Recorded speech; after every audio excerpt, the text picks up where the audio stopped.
once he was giving darshan on the roof and somebody brought him some mangoes. So he asked one of the brahmacharis to cut the mangoes, but they didn't know how to cut them properly. So then Srila Prabhupada actually took the mango and showed how to cut it in the proper way. And he said that a brahmachari should be expert in everything.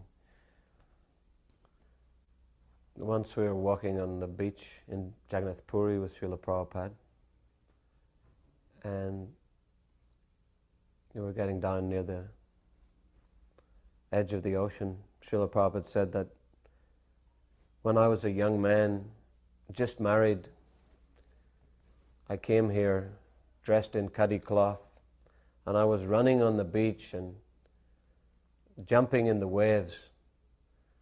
But now, he said, just see the position. And he was walking along with this cane. He said, do not think that this won't happen to you. Once we came to see Srila Prabhupada in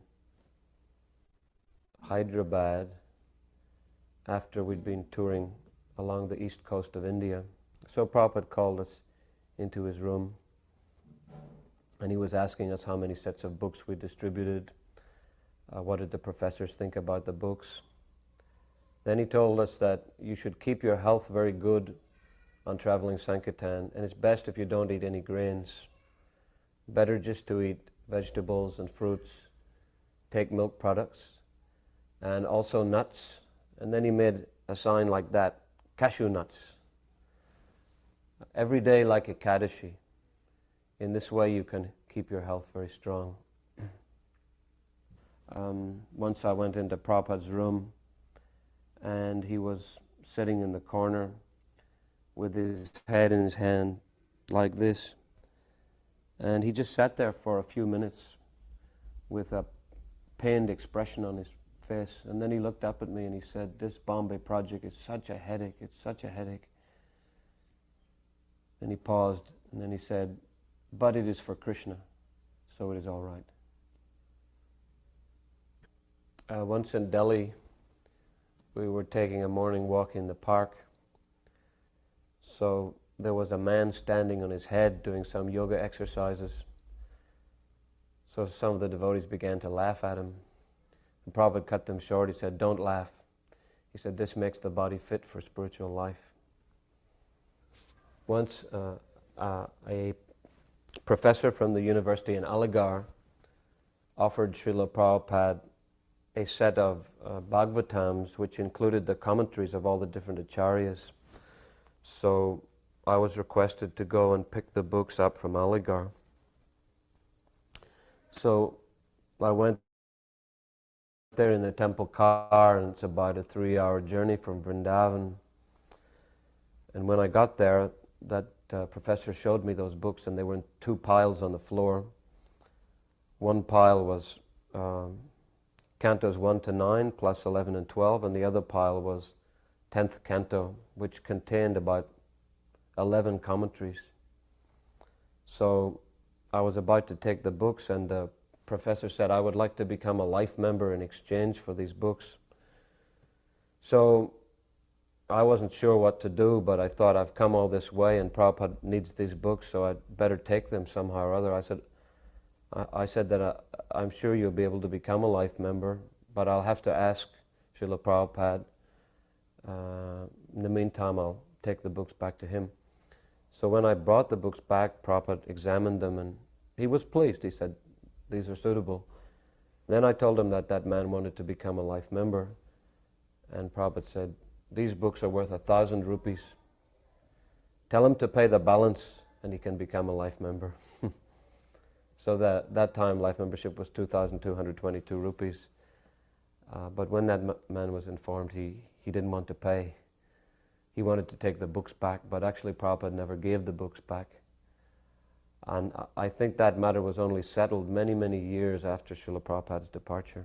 But Prabhupada used those books for translating the Srimad Bhagavatam and writing his commentaries. Once I was in Srila Prabhupada's house in Vrindavan in 1974 during the Mayapur Vrindavan festival. And that time Maharaja Swami was in the room and he was just leaving. So he was saying goodbye to Srila Prabhupada, and Prabhupada was thanking him for his service. Prabhupada told him that you are a perfect leader. And he said, I'm just trying to follow you, Srila Prabhupada. So Prabhupada replied, of course, he said, without following properly, you can never become a perfect leader. In 1973, I was made the president of Bury Place Temple in London. Just before that, the previous president had formed a organization called the Radha Krishna Guild, Radha Krishna Temple Guild, which was made up of congregational members who wanted to do some service. So the guild did things like buying gates for the deities. And once in a darshan in the manor, one of the ladies from this guild stood up and she started making some complaint in Prabhupada's room. So afterwards, Srila Prabhupada called me into his room and started chastising me. He said that actually we don't have, afterwards Srila Prabhupada called me into his room and started to chastise me. He said that we only have one kind of membership, that's life membership. We don't require any other kind of membership like guild membership. Then he said that only properly qualified persons should be allowed to speak in the temple. And he kept repeating that point. He would have repeated it 4 or 5 times. Only the most qualified persons should be allowed to speak in the temple room. Just in the beginning of 73. And he said that I'm very pleased to hear the good news of the traveling party in England. And I'm pleased to hear that the people of that country are interested in Krishna consciousness and they're taking our books. So you go on in this way, traveling to every town and village. Don't worry about your destination. Just go on preaching Krishna's message and distributing his books. Sometimes he said it must be very cold there and you mustn't be getting proper sleep or proper food, but because you've properly understood the philosophy of Krishna consciousness, therefore you've surpassed the feats of millions of yogis and transcendentalists and come to the topmost platform of surrendering to Krishna. So this is my challenge, that let anyone see how hard our devotees are working for Krishna and how they have surpassed the feats of all yogis and transcendentalists. Once we had a program in Kensington Town Hall in London, and it was packed out. It was a wonderful reception for Srila Prabhupada. At the end of the program, one Christian asked a question, and Prabhupada asked Rabharinandan Swami to get up and answer that question. So Rabharinandan Maharaj answered him in a very convincing style, completely defeated him. And the whole audience erupted in applause. And I was sitting on the side of the stage, and I just remember seeing Srila Prabhupada turn round towards us, and his whole face lit up in such an effulgent smile, just looked like the sun. He was so happy to see how his disciple had defeated this rascal so convincingly. Once I remember he asked me about my personal life, where do you come from, and how long have you been in the movement? And then after I told him, he said, well, you're from Britain, the British expanded a big empire, so you spread the empire of Krishna consciousness. Actually told me that perhaps 3 different occasions. Once I brought my parents to see Srila Prabhupada, and Prabhupada was very courteous to them. He took off his garland and he asked me to put it on my father. Then he said that, nice son, nice father. Whenever the son becomes a devotee, then 10 generations in the past and 10 generations in the future will be delivered.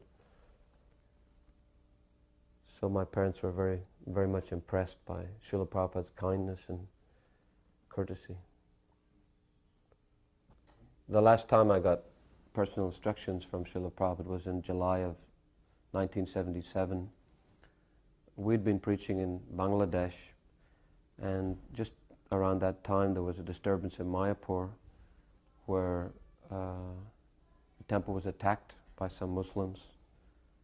And it came out in the papers in Bangladesh that cruel foreign Vaishnavas attacked the timid Muslim villagers. So we'd been doing very big programs around Bangladesh, and the National Security Intelligence actually arrested us and told us to leave the country. So I came to Mayapur and discussed with my GBC, Jayapataka Maharaj, and suggested that it might be good to open a center in Nepal. So he gave me a letter, and I went to Vrindavan to see Srila Prabhupada. So that time Srila Prabhupada was very, very ill. I'd never seen him in such a condition. I went up to see him on his balcony on top of his house early in the morning, and he was wearing dark glasses and he looked very, very thin. But as soon as I came, then he began to speak to me and thanked me for going to preach in Bangladesh. And then he's told a story about one Bengali poet called Michael Madhusudan Datta, who went to England, but he was very frivolous and he lost all his money. So then he was begging money from different gentlemen. No one was giving him any money, but finally one person called Istachandra Vidyanagar, finally one person called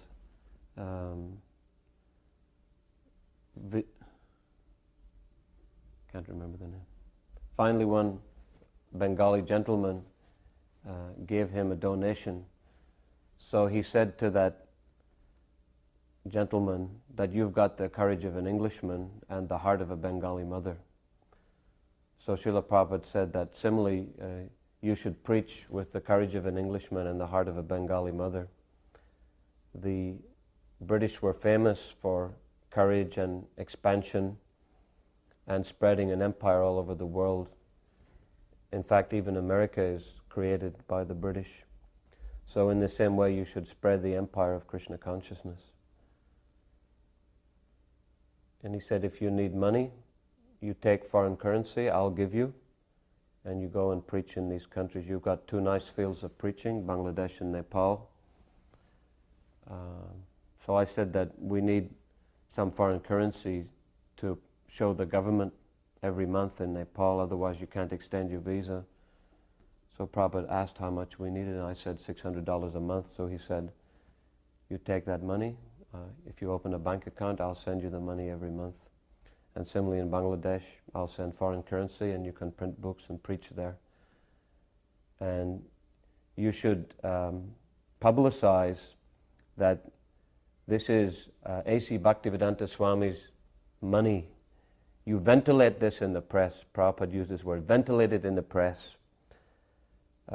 This is not American government money, but it's my own money which I've earned by writing books and printing those books and selling the books. So in this way he gave his blessings. He said, you take the courage of an Englishman and the heart of a Bengali mother and preach. So that was the last instruction I got from Srila Prabhupada.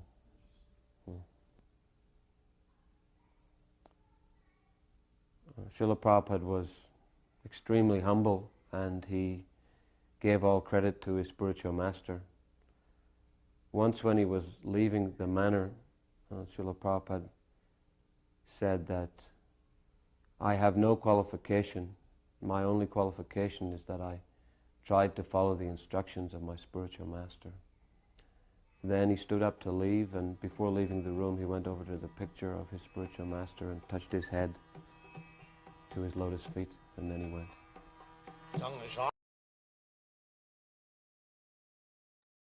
There is one more lecture I will be sharing right now with Prabhavishnu Maharaj looks so bright, huh? So effulgent.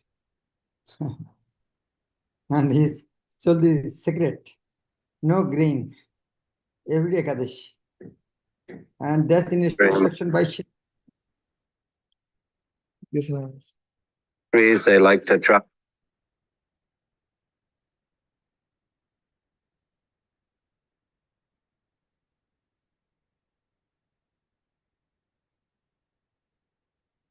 a lot. My mother was a French teacher, my father was a businessman. We visited many countries, and of course especially we used to go to France and Germany. And I studied those languages in school up to the end of school. That time the Beatles became very popular during my teenage years, and a lot of young people became interested in Indian culture. After school, I took 1 year break before university and went traveling to Middle East, North Africa, and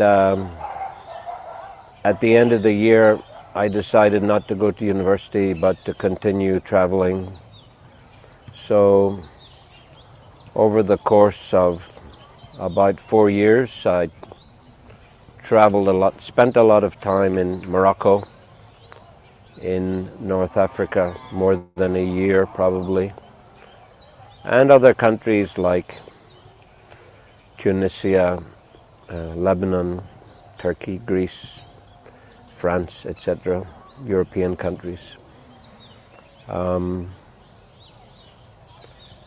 Again, and during that time I first heard a Maha Mantra from the recordings made by George Harrison,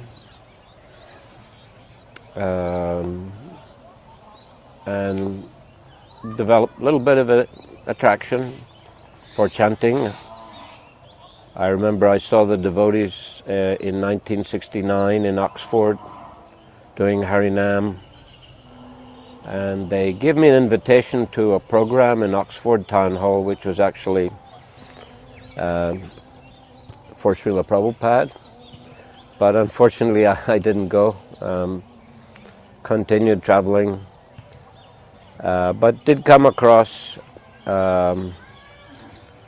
the devotees again chanting in the streets of London in 1971, and one Mataji Mandakini sold me a magazine, and I was going to the America and Canada for a holiday because I decided to go to university in the autumn of 1971. Again, I had got a place in the university. Anyway, I was going for a short holiday to North America before going to university.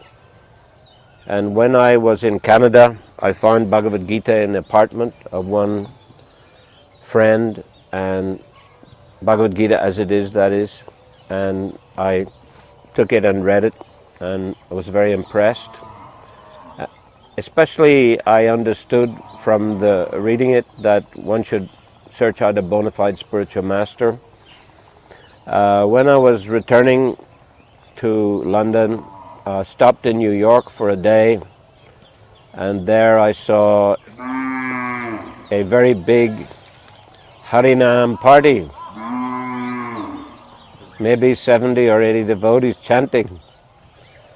I was very attracted, and one devotee came and sold me another magazine and invited me to the temple. I said, I can't come, I'm going to London tonight.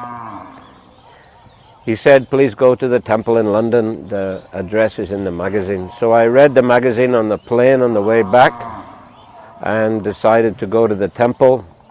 So after a couple of days I went to the temple about lunchtime, and the devotees gave me prasadam, and then they invited me on Harinam. So I spent about 3 hours on Harinam, and when we came back in the evening, the devotees said, the spiritual master is going to speak this evening, please stay and listen. So Srila Prabhupada was staying there at London Temple. It's August 1971, and I heard him lecture that first day. I was very impressed by the mood in the temple, by Srila Prabhupada's lecture, and by the enthusiasm and sincerity of the devotees, and the purity of the atmosphere. Devotees asked me to come back again, and after a couple of days I visited again on a Sunday program and heard Srila Prabhupada lecture again. Then the devotees invited me to stay in the temple, and I agreed. They simply requested me to shave my head. So next morning I shaved my head and stayed in the temple.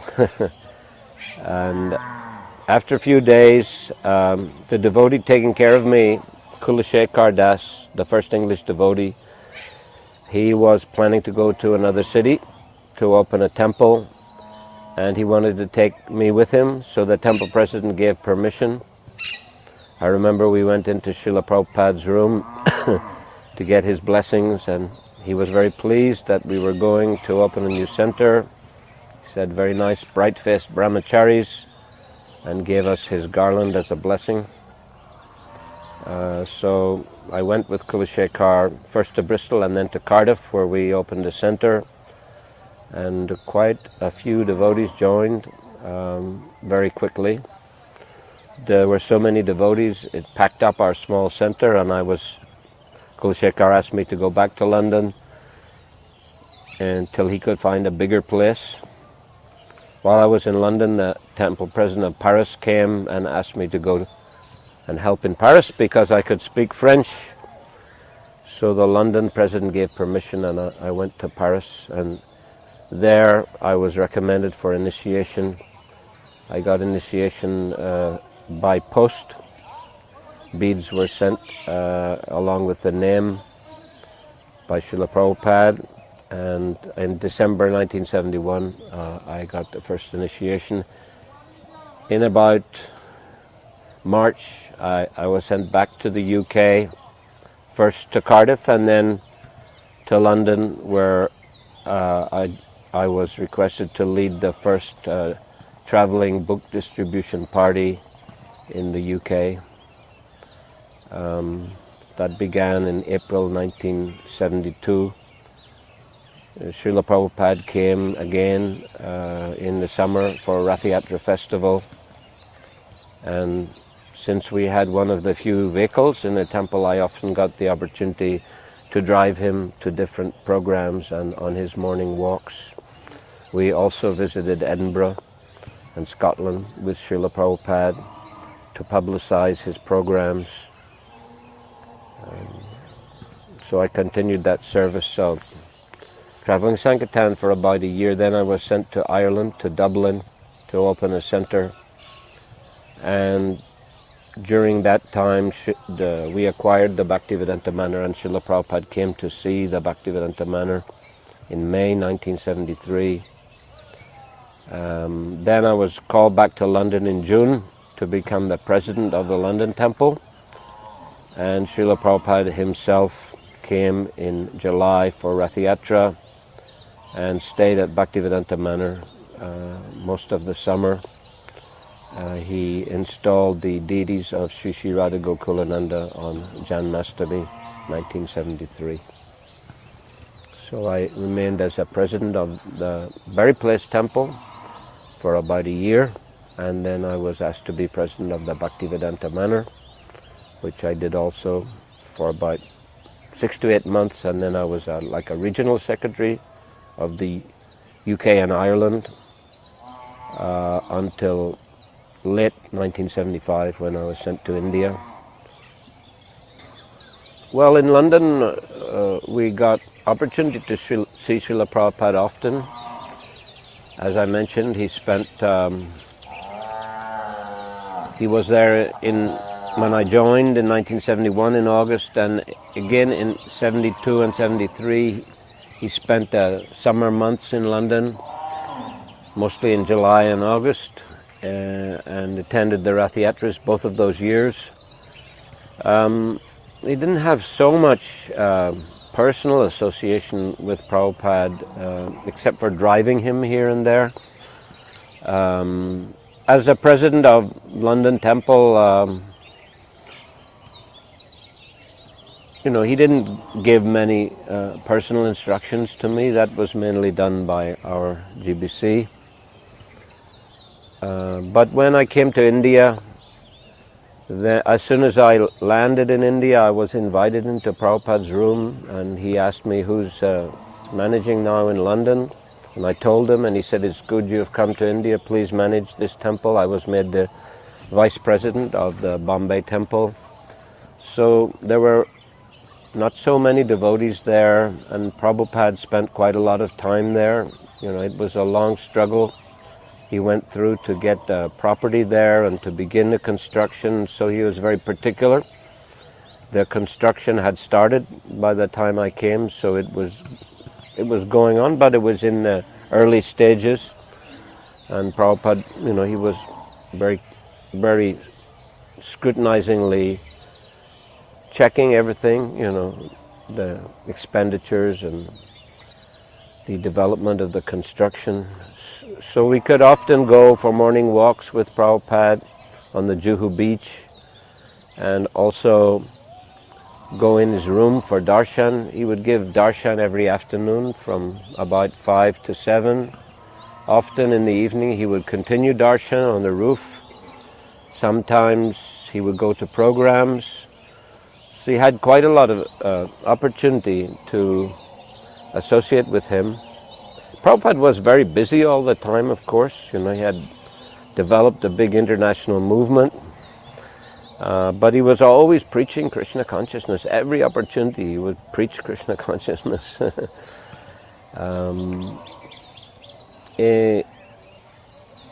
After managing in Bombay for about 6 months, I went on the library party, distributing sets of Srila Prabhupada's books in all the libraries and colleges throughout India. And Prabhupada took a very keen interest in that. Our parties, we had about 4 vans going to different parts of India, and we would meet up every 6 weeks or so wherever Srila Prabhupada was. So he had the opportunity to meet him in different temples like Vrindavan, Delhi, Hyderabad, Calcutta, Mayapur, of course coming for the Mayapur festival also. Prabhupada, we could see, was a highly elevated spiritual personality, always on the transcendental platform, slept very little, and was always fully absorbed in translating books, translating especially the Bhagavatam, also the Chaitanya Charitamrita, and as I said, preaching at every opportunity. So he was a very powerful spiritual master, and the evidence we can see in the vast international society that he has created.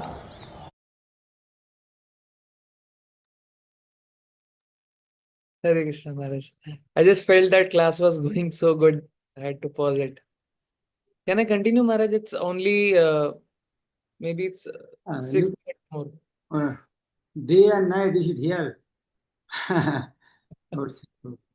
I think everybody is. You can share the link. They can individually. You can do that. So I would share a presentation first.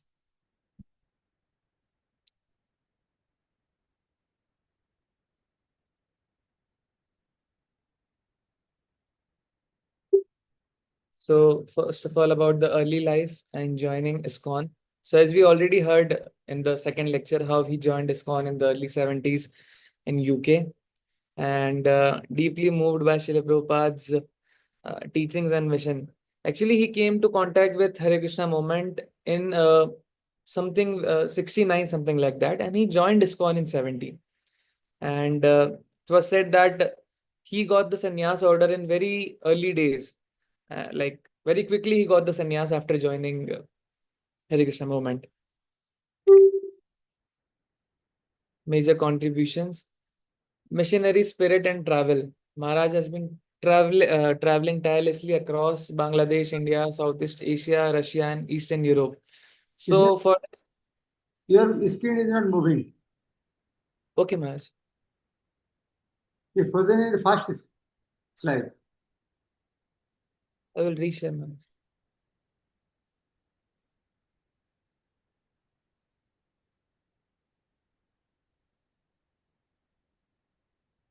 Is it visible, Maharaj, now? And now it's okay. Yes, Maharaj. So I compiled a timeline how Prabhuji traveled in different areas preaching. First of all, he started preaching in United Kingdom. And as we know that Prabhuji was telling that he was the temple president. He was also in charge of Harinam Sankirtan and spiritual programs for youth. And then he, as we know that Prabhuji said that Bhaktivedanta Manor came to ISKCON and then he took over as temple president. From United Kingdom, then he traveled to Russia and former Soviet Union. So Maharaj was preaching in USSR during the late 80s and early 90s. And we know that at that time it was the most difficult time where devotees had to face while preaching in Russia. Even the salted bread was the same time when preaching was going on in Russia. And he trained a lot of devotees, a generation of Russian devotees, and established temples, farm communities in Soviet Union. After Russia, Maharaj started preaching in Southeast Asia. So Southeast Asia was mainly considered like Malaysia, Indonesia, Thailand, Bangladesh, Nepal, and China. And alone, specifically in Bangladesh, he had got hundreds and thousands of devotee influenced under his leadership and preached in Bangladesh especially and other countries as well. And this was a basic timeline. And apart from this, he had spent a lot of time in India, cultivating devotees in India. Are you moving your screen? No, Maharaj, I will be. So I just made a timeline. I couldn't present it here. So preaching in challenging zone. So it was one of the most difficult tasks, as it said that among the first to preach in communist and Muslim majority. Communist country means Russia, Muslim majority country means Bangladesh. So it was very difficult, and he had preached over such places, inspired hundreds of devotees to take up serious sadhana. So I was reading one article, it was saying that Maharaj, Prabhuji generally avoids public limelight and formal positions like these days. And he is very specific about his sadhana. He gets into a solitary place, he chants, studies scriptures, and meets devotees personally. So he's very sincere about his sadhana. He doesn't compromise it at any point. Even now, it was the same scenario when I last heard the lecture of Maharaj. And apart from this, preaching in Bangladesh and Russia, actually, I told in detail.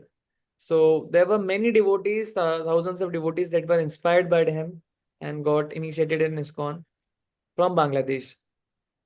Book distribution and Kirtan. He strongly emphasized book distribution and Harinam Sankirtan. As we heard, how he was into Sankirtan bus and traveling Sankirtan party. After every 6 months, after every 6 weeks, they used to meet in India, especially the locations where Srila Prabhupada was there. And in the first lecture, we heard how Prabhupada told him that devotees should have a regular Ekadashi diet so that they can be healthy and they can be traveling as well. So you can see he was into Sankirtan for many long years. Cross-cultural integration. He helped bridge Western and Eastern devotee communities, emphasizing Prabhupada's universal message and making bhakti accessible in culturally relevant ways.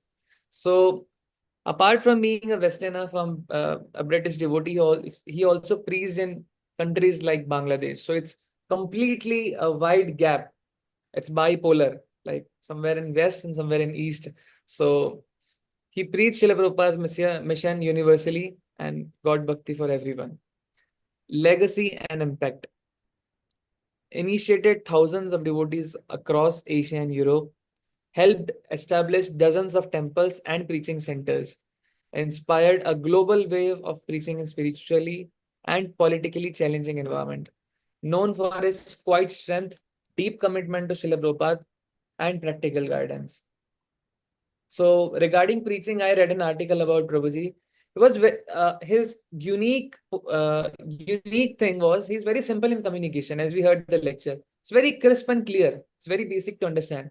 So he could even explain deep philosophical subjects in very very simple words. Even to newcomers, it would be very easy to grasp. And he had a very deep spiritual depth, like consistent in his sadhana, reading books, rising early, and focusing on Srila Prabhupada's teaching. And the way he was fearlessly preaching for Srila Prabhupada's movement is seen, like how he preached in a communist country like Russia and a Muslim domain country like Bangladesh. So it was said in an article where he used to preach in Bangladesh. It was the largest clusters of Gaudiya Vaishnavas outside India when he used to preach in Bangladesh in those early days. And he worked tirelessly to empower local devotees, train pujaris especially there, and establish temples. And especially in Bangladesh, he started the rural preaching programs. And so to develop a community over there in a Muslim domain area, so they used to do rural preaching, and it was mainly supported by Harinam Sankirtans. In the initial days, as we know that many Srila Prabhupada disciples were known for their Harinam Sankirtans. So initially, even in Bangladesh, Prabhuji initiated this topic by doing mass Harinam Sankirtans in rural areas. And thus they got, I mean, everyone got the limelight that ISKCON is coming up in Bangladesh and local temples. Regarding some facts about preaching in Russia and Ukraine, so Prabhuji smuggled books inside these countries and smuggled DTs and DT paraphernalia, and thus, even after getting a threat of getting arrested, still he did all the smuggling of books, DT worship, and DT worship paraphernalia, and thus started temples over there. And regarding Bhaktivedanta manner, he was one of the initial devotee of the Bhaktivedanta manner. He led many university programs as well. He was a very enthusiastic youth preacher, and especially with the kirtans, he used to attract a lot of youths. And there are a lot of things to say about Prabhuji. His basic qualities of leadership are very known. Like he's very humble. I mean, despite overseeing thousands of devotees, despite being a very senior disciple of Srila Prabhupada, he is still personally approachable. Anyone can approach him, ask questions, and go to him. And he has a very strategic vision. Like we have seen that over the years, how he was into Sankirtan, how he has been preaching into such countries, which is very difficult task. But he has a very strategic vision, like how one should be preaching in such areas, even where it's not allowed. He did it. He was a very self-sufficient devotee. And he emphasized temple construction, and he was very, he taught devotees, especially in Russia, it said that he made the Russian devotees self-sufficient because they knew that in countries like Russia, it was very difficult to provide help from local Indian temples. So initially, he made those devotees self-sufficient. So we have such an amazing example how they taught us by their personal example. Maharaj, would you like to add something to this? Yes, yeah, I had good fortune to meet Maharaj so many times. And Bangladesh preaching actually done by him. His name Javatashan Guru Maharaj also. There are two preachers mainly. And whatever we are seeing in Bangladesh nowadays preaching done by him. Main financial support was from Maharaj. So the authority, Charachandra authority, they cannot forget. He used to basket of money to help Bangladesh. Now Bangladesh no problem. So many devotees, money, lot of money. Now Bangladesh is distributing money to other places, but initially Maharaj used to bring money with his disciples also. And when Maharaj Sannyasi GBC, I think that time he was the GBC of maximum places. Nowadays, Gopal Krishna Goswami Maharaj and Jabadakhan Maharaj GBC for maximum places. But during his time, he was also very powerful GBC. He was many places. So he has one home in Vrindavan. He stays there. Very humble, very simple. So we should hear from these devotees. If we lose our enthusiasm, we should hear Srila Prabhupada person from this type of devotees. Hare Krishna. This is Prabhavishnu Prabhu. Jai Shri Prabhupada. Sangat Gaur Bhakti. Gaur